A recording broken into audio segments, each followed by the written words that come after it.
team, but others, and teams that will have to shed salary because of the second apron and the amount of big contracts we're going to see teams give to players.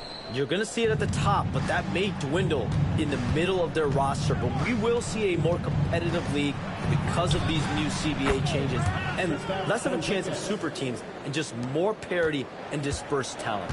Do you constantly read over some of these CBA agreements? I would assume that you do, to have a full understanding of terms like the apron, like we just talked about. All the other things, the luxury tax, all the things that make deals possible. It's one thing to have luxury tax, it's a whole other animal now to have the second apron, and that certainly for teams that are deep in the second apron, that limits their ability to go make major trades, to be able to sign players for more than their minimum. And we're seeing that happen to at least one or two teams around the league right now. So how will that impact things? But certainly the CBA being 50, 60, 70 pages, that's something you pour through before every calendar year. It is just fascinating. Count it. And Tatum, he can create space.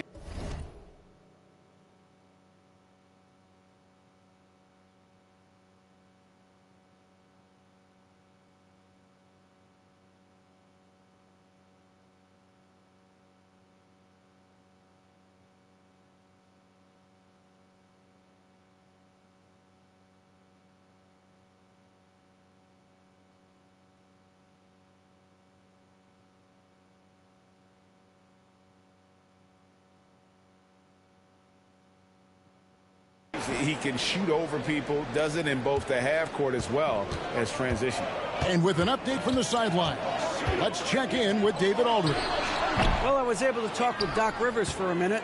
We talked about how they plan to deal with Jaylen Brown. Now, he said Brown's explosive off the dribble, so we have to have bodies in front of him, be physical with him, stay connected with him at all times. We'll see if they can keep Jaylen in check. Back to you guys. Thank you, David. Right, he's checked in for Trent.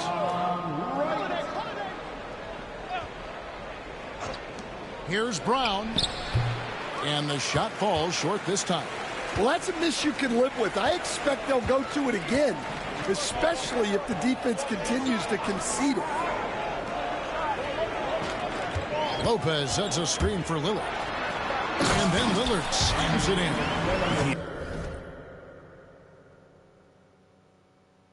Lillard has those ups. He can get to the rim when he wants to.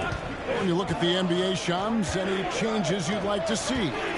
To me, it's having players stay healthy, right? I would love to have a rule that players just play and the top players are there playing the most meaningful moments of regular season games and allowing players to have freedom defensively. And the league can find plenty of other ways to discourage players, but to allow players to really be there in the big moments, to defend at a high level. And I would just love to have a healthy serum that we can spread around the league and keep these guys in. I think here at the table, we're all nodding our heads, looking up and down. We all agree completely with what you said. Strong take by Tatum, just daring the defense to foul him. First trip to the line for him here. Really a good season for him overall last year when you look at the number, 83% from the line.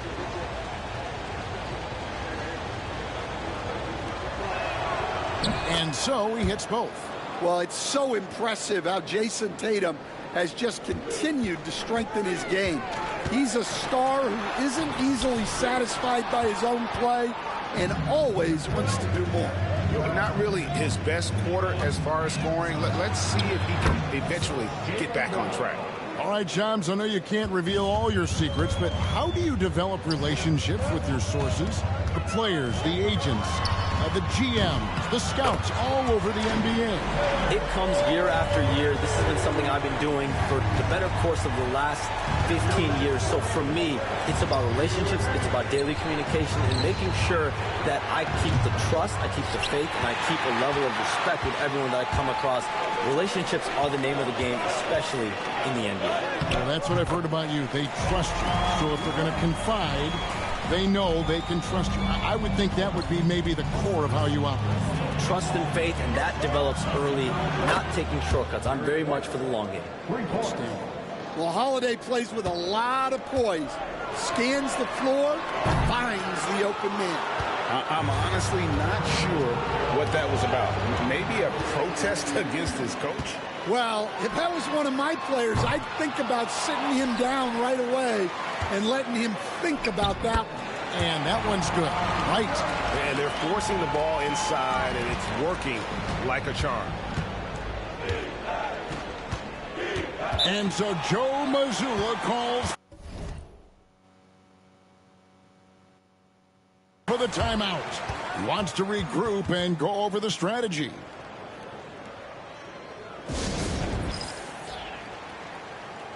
Portis, he's checked in for the Bucks. Prince comes in for Antetokounmpo. And where the shots been coming from tonight? Here's a look broken down by paint, mid-range, and three-point shot attempts so far for the Celtics. And they've really shied away from the mid-range. That's a new school style, and looking for shots beyond the arc and at the rim. Those tend to be far more efficient. And here's Lillard. He brings it up for the Bucks. Trailing by 2. And the dunk by Prince. Beautiful offense. Lillard creates time and again down the floor, whether it be for himself or for his teammates. Here's Pritchard. Playing Milwaukee, he was nearly unstoppable. Here's Brown. And he banks in the layup. Brown's got 8. We'll see if they can finally hold on to a lead. It's been back and forth all night. Well, this is why the fans are here. Each team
trading blows, increasing the entertainment value. Boy, both teams racking up the points to start this game. Yeah, and I'm sure both coaches would like to see more defensive intensity from their teams. Right from outside. Rebound, Boston. They put up a nice win against the Bucks the last time out. And a lot of that was game plan, putting guys in a position to succeed, particularly on the offensive end. And that was the kind of win a coach takes pride in. You lay out the strategy, and the players execute perfectly. And so, both teams.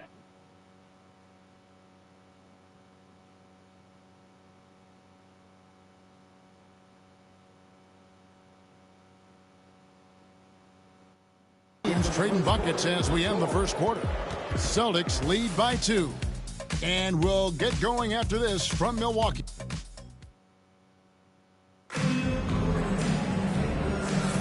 And we hope you're enjoying the game. Both teams tonight keeping things pretty even so far on the scoreboard. And let's take a moment here to get your guys' take on scoring so far for the Celtics. Well, the thing about hitting early threes, it spaces the floor and makes things a lot easier offensively. And I really liked how they moved the ball tonight. Because of this selfless approach, they are piling up the assists.